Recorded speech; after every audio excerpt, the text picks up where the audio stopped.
perdagangan klasik berbasis negara. Teori perdagangan internasional menganalisa dasar-dasar terjadinya perdagangan internasional serta keuntungan yang diperoleh. Kebijakan perdagangan internasional membahas alasan-alasan serta pengaruh pembatasan perdagangan serta hal-hal yang menyangkut proteksionisme baru.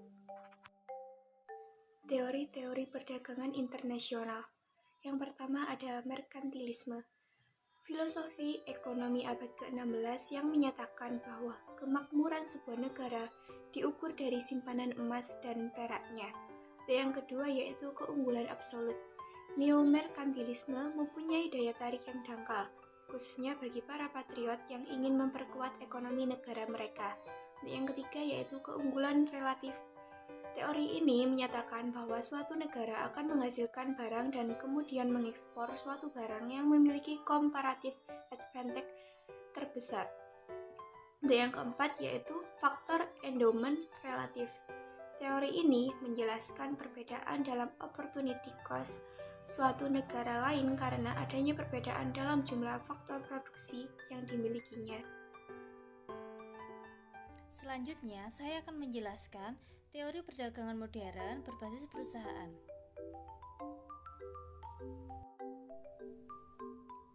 Teori perdagangan modern berbasis perusahaan dimulai sejak Perang Dunia Kedua.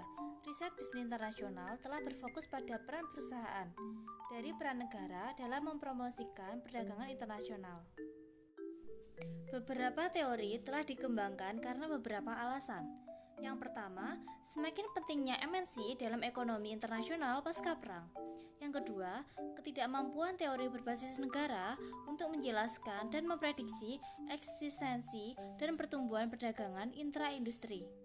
Yang ketiga, kegagalan Leontief dan periset lainnya untuk secara empiris memvalidasi teori Huxley-Ohlin berbasis negara. Investasi asing atau foreign investment adalah investasi oleh orang asing ke perekonomian domestik dengan harapan beberapa manfaat di masa depan. Investasi asing memiliki pro dan kontra. Modal asing menciptakan lebih banyak pekerjaan, pertumbuhan ekonomi, dan kekayaan di negara tujuan. Namun kadang-kadang itu memunculkan sejumlah resistensi. Modal asing memunculkan ketidakstabilan perekonomian, terutama akibat pergerakan arus modal jangka pendek. Kategori investasi internasional. 1.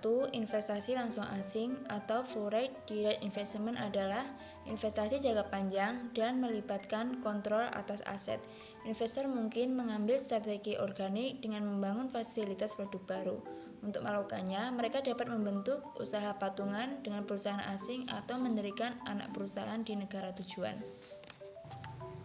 2. Investasi portofolio asing.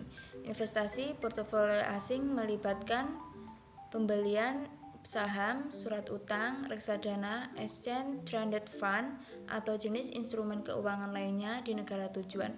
Mereka lebih dapat diperdagangkan dan biasanya kurang permanen. Beberapa mengambil jangka waktu pendek, terutama untuk tujuan spekulatif, sementara itu lainnya berorientasi sedikit lebih panjang.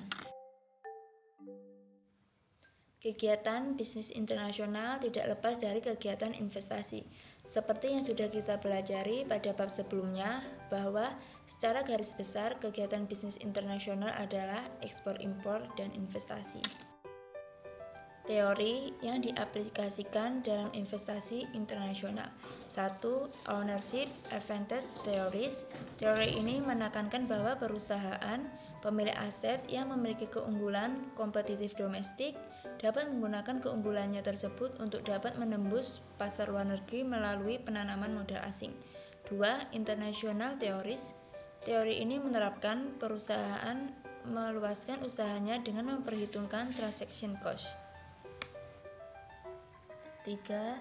Dunning Electric Theories. Bagi perusahaan yang akan berinvestasi di luar negeri harus mempunyai beberapa keunggulan, yaitu kepemilikan yang khas, internalisasi, dan lokasi yang khas. 4. Teori keunggulan monopolistik. Investasi langsung luar negeri yang dilakukan oleh perusahaan dalam industri oligopolitik memiliki keunggulan teknik dan keunggulan lain atas perusahaan pribumi.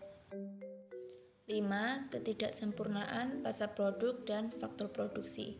Keunggulan pengetahuan memungkinkan perusahaan yang melakukan investasi memproduksi suatu produk yang disukai konsumen sama dengan buatan lokal. Dengan demikian, perusahaan dapat mengendalikan harga jual dan lebih unggul dari perusahaan pribumi. 6. Investasi silang. Investasi langsung luar negeri oleh perusahaan oligopoli di negara asal masing-masing sebagai tindakan pertahanan. 7. The follow the leader theory. Suatu perusahaan yang bisa memasuki pasar dalam sifat pasar yang oligopolitik, maka perusahaan lain pun akan mengikuti. 8. International Product Life Cycle Theory. Daur produk terdiri dari masa awal, masa pertumbuhan, masa puncak, dan masa jenuh. Jika produk suatu perusahaan yang telah sampai pada masa jenuh di pasar dalam negeri. Faktor yang mempengaruhi penanaman modal.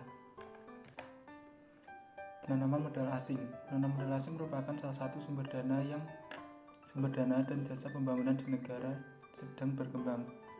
Faktor yang berpengaruh terhadap penanaman modal asing di Indonesia adalah pertumbuhan ekonomi Indonesia yang diukur melalui produk domestik bruto atau disingkat PDB. Tingkat suku bunga domestik, nilai tukar rupiah terhadap uang asing dolar Amerika, ekspor, upah pekerja, dan krisis ekonomi. Lalu penanaman modal dalam negeri. Investasi merupakan suatu faktor krusial bagi kelangsungan proses pembangunan ekonomi suatu negara. Investasi swasta yang bersumber dari PMA dan PMDN merupakan alternatif sumber dana bagi pembangunan ekonomi. Adanya PMA dapat menimbulkan dampak yang merugikan bagi suatu negara, meskipun kehadirannya dapat juga memberikan kontribusi positif bagi pembangunan ekonomi. Kehadiran PMA dapat menghambat perkembangan perusahaan-perusahaan nasional dan tidak memberikan pendapatan berarti bagi pemerintah.